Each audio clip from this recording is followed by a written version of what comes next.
नमस्कार फ्रेंड्स, मैं आपकी दोस्त, आपकी कोच, आपकी होस्ट एडवोकेट प्रज्ञा भूषण आज हाजिर हूँ आपके फेवरेट टॉपिक को लेकर के।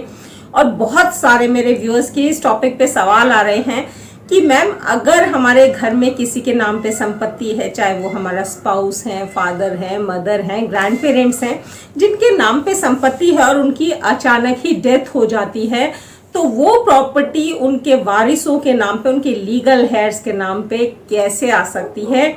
ऐसे क्या डॉक्यूमेंट्स बनवाने पड़ेंगे? ऐसा क्या लीगल प्रोसीजर फॉलो करना पड़ेगा जिसके थ्रू जो प्रॉपर्टी है, जो इमूवेबल प्रॉपर्टी है, संपत्ति है, मकान है, जमीन जायदाद है, वो उनके लीगल हेयर्स के नाम पे की जा सके और उसके थ्रू वो आगे लोन ले सके या प्रॉपर्टी बेचना आसान हो, तो इस तरह का प्रोसीजर फॉलो कर सके। तो दोस्तों, आज मैं बात इसी की करने वाली हूं कि आपको ऐसे क्या लीगल प्रोसीजर्स फॉलो करने की ज़रूरत है या ऐसे क्या डॉक्यूमेंट्स बनवाने की ज़रूरत है, रजिस्टर्ड करवाने की ज़रूरत है, जिसके थ्रू आप उस प्रॉपर्टी के मालिक बन सकते हैं जो आपके किसी फैमिली मेंबर के नाम पे थी और वो अब एक्सपायर हो गए हैं, अब वो इस दुनिया में नहीं रहे। तो अगर आप मेरे चैनल पे फर्स्ट टाइम आए हैं तो सबसे पहले तो इसे सब्सक्राइब कर लीजिए ताकि इस तरह के यूजफुल वीडियोस आपको रेगुलर मिलते रहें, आप देखते रहें, आपके काम आ सके। और अगर आपको इससे रिलेटेड कोई क्वेरी हो तो ज़रूर बताइएगा मेरे नीचे दिए गए कमेंट बॉक्स में। मैं पूरी कोशिश करूंगी कि आपकी क्वेरीज रिजॉल्व कर सकूं और आपको बता सकूं वो तरीके जिसके थ्रू आपकी एक बड़ी संपत्ति, बड़ी प्रॉपर्टी बेकार ना हो, अंडर वैल्यू ना हो जाए और उसकी वैल्यू को बनाए रखा जा सके। तो दोस्तों, शुरू करते हैं आज के टॉपिक से। तो जो सबसे पहला तरीका है जिससे पुराने ज़माने से एक सिस्टम चला आ रहा है, जिस तरीके से वारिसों को प्रॉपर्टी मिलती है, वो है थ्रू विल, यानी कि वसीयतनामा। तो जब जो भी जिसकी डेथ होने वाली होती है और उसके नाम पे प्रॉपर्टी होती है या नहीं भी डेथ होती है, तो पहले से एहतियात के तौर पे बड़े बुजुर्ग अपनी विल या वसीयत बना करके रखते हैं, जिसे बोलते हैं टेस्टामेंट। यानी कि टेस्टामेंट किसी एक के नाम पे प्रॉपर्टी कर दी जाती है या अपने लीगल हेयर्स में बराबर या उनके विल के हिसाब से, उनकी इच्छा अनुसार बांट दी जाती है वो प्रॉपर्टी। तो जब विल हो जाती है तो कायदे से जिसकी जब मृत्यु हो जाती है, जो प्रॉपर्टी ओनर होता है, संपत्ति का ओनर होता है, तो उसके बाद उस विल को थ्रू कोर्ट प्रोबेट करवाया जाता है, जो थोड़ा एक लंबा प्रोसीजर है कोर्ट में विल को प्रोबेट करवाने का। और बिना प्रोबेट के विल की उतनी वैलिडिटी जनरली नहीं मानी जाती है, उस पर लोन लेना मुश्किल हो जाता है, क्योंकि विल का एक लॉ है कि हमेशा आखिरी विल ही वैलिड होती है और एक इंसान अपनी जिंदगी में कई बार विल बना सकता है। तो ये साबित करना बड़ा मुश्किल हो जाता है कि आपके नाम पे जो वसीयत की गई है, जो विल की गई है, वो उसकी लास्ट विल है, वो उसकी आखिरी विल है मरने से पहले की, जिसकी वजह से प्रोबेट कराना एक कंपल्सरी प्रोसीजर जैसा हो जाता है, जिसके बिना उसकी वैलिडिटी साबित करना बड़ा मुश्किल हो जाता है। और अगर कोई विल बनाए बिना ही जिसकी मृत्यु हो जाती है तो उसे कहते हैं इंटेस्टेट। तो अगर इंटेस्टेट डेथ हुई होती है, कोई इस तरह का वसीयत नहीं बनाई जाती है, तो उस केस में आपको कोर्ट से लेटर ऑफ एडमिनिस्ट्रेशन लेना पड़ता है, जहां पे आपको साबित करना होता है कि आप उनके वारिस हैं और ये प्रॉपर्टी आपके हिस्से में आनी चाहिए। ये भी एक तरह से विल जितना ही लंबा प्रोसीजर है। कोर्ट में आपकी डेट्स लगती हैं, आपको प्रोसीजरल जो फॉर्मेलिटीज हैं वो फॉलो करनी होती है, उसके बाद ही आपको through court letter of administration मिलता है। तो ये तो हो गए थोड़े लंबे प्रोसीजर्स। अब बात करते हैं कि ऐसे क्या डॉक्यूमेंट्स बनवाए जा सकें जिससे शॉर्टकट में वो प्रॉपर्टी आपके पास आ सके। तो अगर हम दिल्ली की बात करें स्पेसिफिकली, तो दिल्ली में एक तरीका ये है कि जब आपके घर में किसी की मृत्यु हो जाती है तो सबसे पहले तो उसका लीगल हेयर सर्टिफिकेट या फिर उसे सर्वाइविंग मेंबर सर्टिफिकेट, यानी कि वारिसान प्रमाण पत्र भी कहा जाता है, वो निकलवाया जाता है, जो जनरली एसडीएम ऑफिस से मिलता है।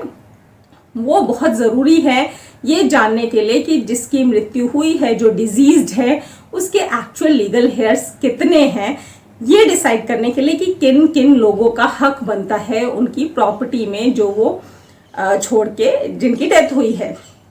तो ये वारिसान प्रमाण पत्र एक बार जब आ जाता है तो अगर आपस में सारे वारिस जो हैं, सारे लीगल हेयर्स, अगर उनका एमिकेबल सेटलमेंट हो जाता है, सपोज 5 उनके वारिस हैं और उसमें से 3 कहते हैं कि हम बाकी 2 के नाम पे ये वाली पर्टिकुलर प्रॉपर्टी कर देते हैं, तो उसका सही तरीका ये होता है कि 3 जो हैं वो बाकी 2 के नाम पे relinquishment deed, registered relinquishment deed execute कर देते हैं, जो कि जहां पे प्रॉपर्टी मौजूद है उस कंसर्न सब रजिस्ट्रार ऑफिस में रजिस्टर्ड करवाई जाती है। एक तो इसमें कुछ खास स्टैम्प ड्यूटी नहीं है, ना के बराबर स्टैम्प ड्यूटी अप्लाई होती है, यानी कि आपका खर्चा ना के बराबर हो जाता है रेलिंक्विशमेंट डीड करवाने में। दूसरी चीज, ये एक वैलिड टाइटल डॉक्यूमेंट हो जाता है, तो ये और आसान हो जाता है आपके लिए। और क्योंकि सारे लीगल हेयर्स आपस में एमिकेबली सेटल करते हैं, आपस में बातचीत करके करते हैं, इसलिए इसमें डिस्प्यूट आने का कोई चांस नहीं रह जाता है। पर हमें ये ध्यान रखना होगा कि जिसकी मृत्यु हुई है उसके नाम पे डॉक्यूमेंट क्या था। अगर उसके नाम पे प्रॉपर सेल डीड थी तो रेलिंक्विशमेंट डीड एक वैलिड टाइटल डॉक्यूमेंट बन जाता है। लेकिन अगर मृत्यु जिसकी हुई है उसने property GPA, ATS, will, affidavit के थ्रू खरीदी थी, तो फिर रेलिंक्विशमेंट डीड की बहुत ज़्यादा इंपॉर्टेंस नहीं रह जाती है, क्योंकि जो जिसके नाम पे जीपीए थी उसकी डेथ हो चुकी है। तो यानी कि जीपीए होल्डर की डेथ होते ही उसके नाम पे जो जीपीए थी वो इनफ्रक्चुअस हो चुकी है, इनवैलिड हो चुकी है। दोस्तों, मैंने अपने जीपीए को लेकर के एक अलग से वीडियो भी बनाई है जो मेरी पुराने वीडियोस में मिल जाएगी। ऊपर आई आइकन क्लिक करके भी आपको वो वीडियो जरूर मिलेगी। तो आप जीपीए से रिलेटेड वो वीडियो देखेंगे तो आपको समझ आ जाएगा कि जीपीए की प्रॉपर्टीज में क्या कॉम्प्लिकेशन आ सकती हैं, और ऐसे केस में रेलिंक्विशमेंट डीड के बाद भी आपको एक आध डॉक्यूमेंट एग्जीक्यूट करना पड़ सकता है।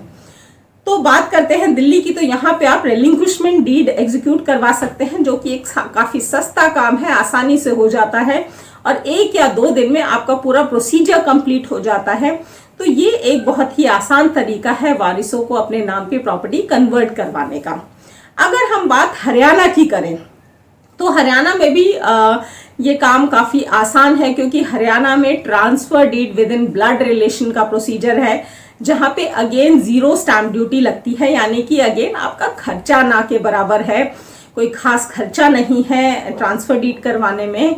और यहाँ पे भी वो वारिसान प्रमाण पत्र लेने के बाद जो सारे वारिस हैं वो मिलकर के किसी एक के नाम पे या 2 के नाम पे प्रॉपर्टी ट्रांसफर कर सकते हैं, जो कि एक वैलिड टाइटल डॉक्यूमेंट बन जाता है। बट अगेन अगर डिजीज के नाम पे जीपीए से प्रॉपर्टी थी तो थोड़ी लीगल कॉम्प्लिकेशन आ सकती है, जिसको आपको किसी जो लॉ के जानकार है उससे सलाह लेके उस कॉम्प्लिकेशन को खत्म करना होगा। तो दोस्तों ये है हरियाणा की बात। अगर हम यहीं यूपी में आते हैं तो यहाँ थोड़ी सी तकलीफ ज़्यादा है, क्योंकि यूपी में ना तो रेलिंक्विशमेंट डीड का कोई प्रोसीजर है, ना ट्रांसफर डीड का प्रोसीजर है। तो सारे वारिसों को मिलकर के कोई गिफ्ट डीड या सेल डीड करनी पड़ती है किसी एक वारिस के नाम पे या 2 वारिसों के नाम पे। तो ऐसे में स्टैम्प ड्यूटी जो है प्रॉपर एक सेल डीड जितनी लगती है, यानी कि आपका खर्चा मोटा हो जाता है ऐसे केस में, जो कि ऑब्वियसली थोड़ा बाकी स्टेट्स की बनिस्बत आपका खर्चा काफी ज्यादा हो जाता है एक टाइटल डॉक्यूमेंट बनवाने के लिए।